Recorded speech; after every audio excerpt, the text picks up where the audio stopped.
Fred, nyalo bet ni jakom koro donjo e tich mar bedo jal makwedo kata mobalo kod sirikal.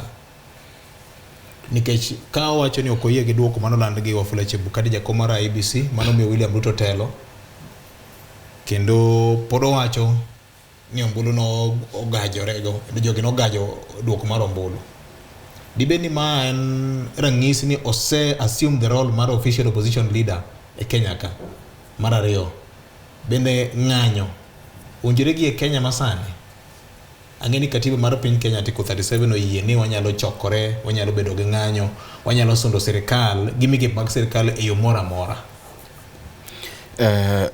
Penjo mikwongo penjo motelo no Victor en penjo ma ber to ben penjo ma automatic.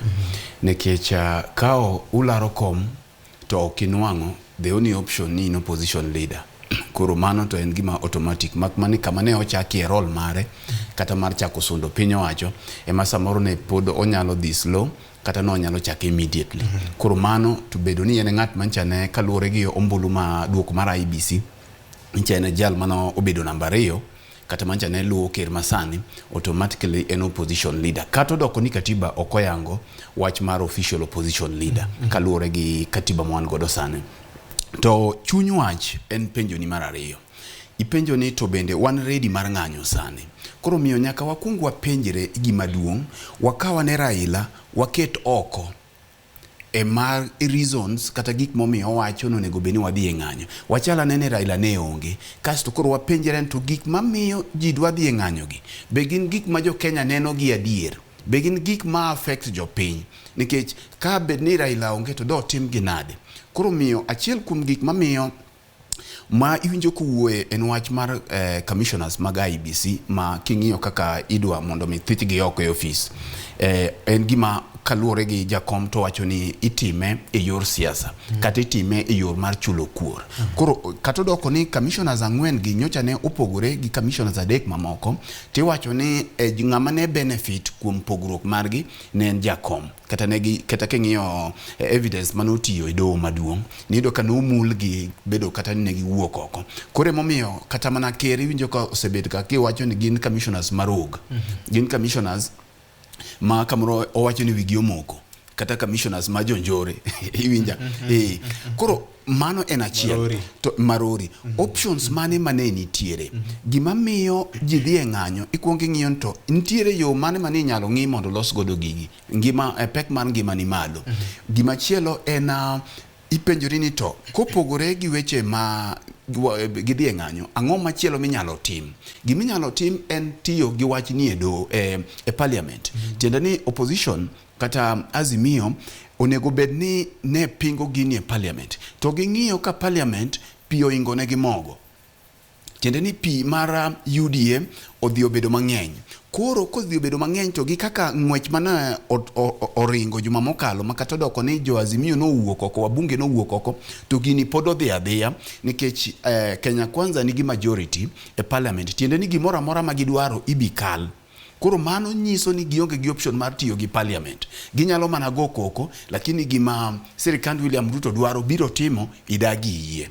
Mar ariyo en doho. To kama koro pek mar wach betie moloyo mamiyo ji dhi e ng'anyo en bedo ni king'iyo kaka do pacho ka koro dhi tok yalo bura mar Supreme Court mar yiero en gima samoro miyo ji duto te luoro nyaka jomoko dwa wuoye gini. Adier makende ni independence mar judiciary kata chung motegno mar do pacho ka en gima sani koro wawacho ni en questionable. Ka waseng'iyo kaka do samoro osebedo ka tayo gigi. Ranyisi en mane? Ka ing'iyo ng'wech kata speed mane do omiyo jogo committee kata commission mane oyier koda ker ma otelne gi Justice Mchelule madhi nono commissioners 4 gi en gima parliament kata bunge opuodho chikcha opuodho gwetho mar jogi oko to odhiambo no kiny nego kinyi jogi osechamo muma. Koro ng'wech mane e doho ni godo ka inyisi ni ntiere nekech option mane japiny ni godo kata kiweyo jakom en dhi challenge kaka process mane otimore e parliament cha e doho. Koro king'iyo kaka sirikand Uhuru ncha ne tiyo, nyisi ni samoro ywaruok e doho gi piny mamalo en ga gima ber ne piny. Bedo ni piny mamalo, bedo ni national government kata executive nyalo bedo ni nie otanda gi doho. Mano en gima miyo kata diyo Kenya moro madine nigi paro mondo mi ochwal bura e doho ni process mano otimore e parliament ok en process makare. To bende king'iyo mano ting'iyo kata mana PSS gi process mane gikalo godo mapiyo to bang' seche moko manok tido ka jogi osechamo muma. Gima miyo gichamo muma mapiyo en chungo ng'at manyalo dhi e doho.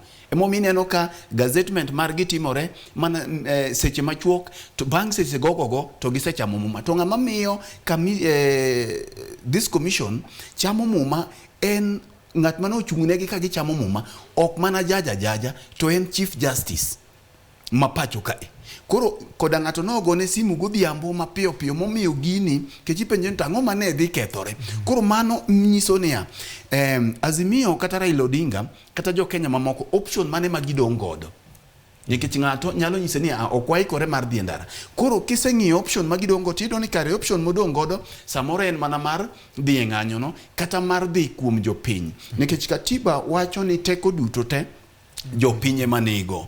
Koro kiseyudo ka teko ni parliament onge godo, tido ka teko ni judiciary bende onge godo. Ma gimi winja wacho kanyo wach ma judiciary no, Victor, en gima nyaka jo Kenya duto te yawie pachgi. Nikech ing'eyo ni gima nomiyo kwa bedo gi tulo yiero manokalo ni kato doko ni ne ntiere chochni mar ombulu, ne en bedo ni ne ntiere yie moro matin ni samoro justice nyalo dhi yudore e doho. Koro koda no yudore koda ok oyudore, mano to koro jok man chalaro kai mong'eyo nikech wane ok walar. Koro gima nomiyo Kenya oliel kata mach oliel pacho ka in 2007 samane Kivitu inano no telo ne ombulu cha eni ne ntiere yie matin e doho, ji ne onge gi yie doho. Koro samora mora makantiere dispute kata kantiere chwanyruok e political parties kata weche mag yiero kata weche mamoko gi to ji onge gi yie ni doho dhi chiwo duoko makare tema miyo ji dhi ndara. Koro emomiyo ipenjori ni gimi winjo giwacho ni koro ok wang'e ni gini odhi bedo maandamano, odhi bedo ng'anyo kata odhi bedo consultative meeting. But gima ntiere ni okodewo nying moluonge godo en ni Raila dok ir jopiny. Koro koma kaka jopiny gi biro react kata kaka gibiro duogo manto koro warito mondo mi wane. Erokamano. Baby, you're a mogi, kar chunya no.